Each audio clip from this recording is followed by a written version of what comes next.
నా వల్ల నువ్వు ఇలా దేవదాసుల నాశనం అయిపోవడం నేను చూడలేనురా. చూడలేకపోతే వెళ్ళి చావే.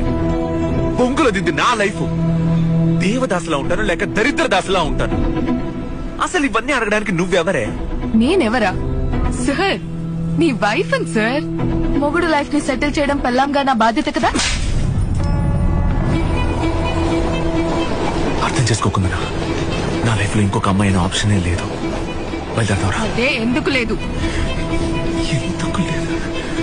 ఇంట్రెస్ట్ లేదు. అదెలా స్కూల్ ఆపుతాను కాలేజ్ లో ఆపుతాను తిరిగి నీకు తక్కువ ఇంట్రెస్ట్ లేకుండా పోతుంది. అదే కొందరు నాకు తెలియట్లేదు. నీకంటే ముందు నా లైఫ్ లో 100 మంది అమ్మాయిలు ఉండొచ్చు, కానీ నీ తర్వాత ఒక్క అమ్మాయిని కూడా నా జీవితంలో ఆలోచించలేకపోతున్నా.